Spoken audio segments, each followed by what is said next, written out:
Hello and welcome to what is a replacement video for the video I shot the other day there. Unfortunately when I uploaded it I couldn't get it to turn around and it was always viewing sideways. This is Factorising part 1 for National 5. Okay, so what we're starting to look at is something called the common factor. If we were given 4m plus 12, hopefully we would realise that 4 times m gives you your 4m and 4 times 3 gives you your 12. So both of these are in the 4 times table. So we take the 4 and place it up front, which is 4 times whatever's going to be in the bracket. Now we ask the question, to get 4m from 4, what do I need to multiply by? So it's an m. So 4 times m gives you your 4m. And 12, if I take 4 out of that, what have I got? 4 times 3 gives me my 12, so therefore that's going to be 3 within the bracket. Now, it's a positive number which is taken out, so therefore that does not change the signs. It's possible to do this with letters as well. So I have 9ab is 9 times a times b. Take away 12ac, which is 12 times a times c, and hopefully realise that both of those have an a in them. So we can take the a out up front. Now the 9 and the 12, both in the 3 times table, so we can also take the 3 out front. So what do you multiply 3 by to get 9? The answer's 3, so that's the 3 inside the bracket.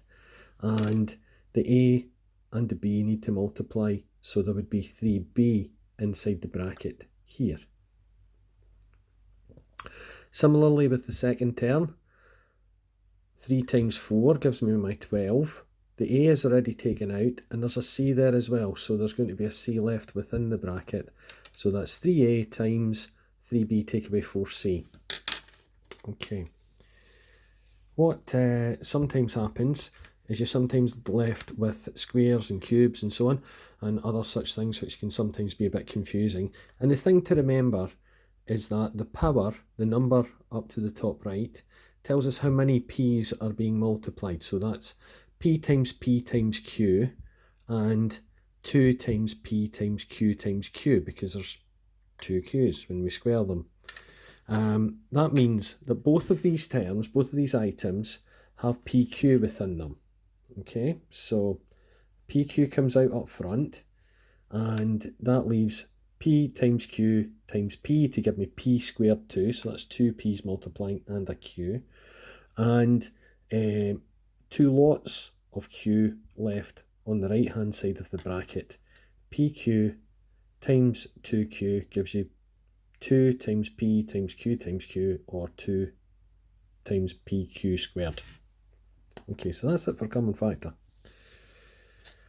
What sometimes happens is you're asked for something called a difference of squares. That's where one square number, the x squared, takes away another square number. So that's the 81. The taking away being a difference between them. So therefore that's called a difference of squares. The way that you solve this is you put it into two broadly similar looking brackets, except that one will have a plus and the other one will have a minus. The way we separate it is we take the square root of the first thing, so the square root of x squared is x, and the square root of 81 is 9. So that gives us an x up front in both of those brackets, and a 9 at the back end of both of those brackets. As we say, one's a plus, and the other one's is a minus. That's the only difference between the two. Sometimes you have to take account of there being square numbers as well. So here, 4 is a square number and b squared is a square number. So we take the square root of 4, 2, and the square root of b squared, b. So that's 2b up front in both of my brackets. And then we take away the square root of 25, which is 5, and add on the square root of 25, again 5. So 2b take away 5, 2b plus 5.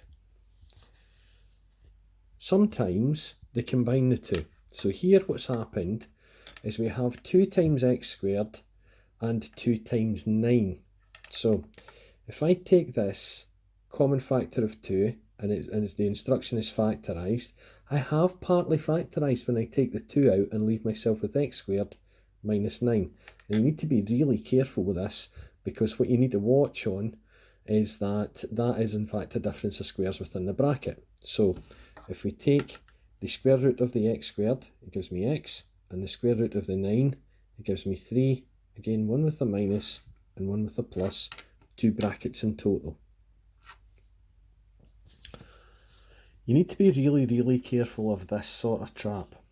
What I've got is I've got a cube, take away just 1m. You could, if you like, put that 1 there. Okay, so what I've got is I take a common fact, they both multiply by m, so we take the m out, so m times m squared minus 1. Now this is a bit of a trap, because a lot of people often forget that 1 is also a square number, meaning that there needs to be 2 brackets. Again, m and 1 within brackets.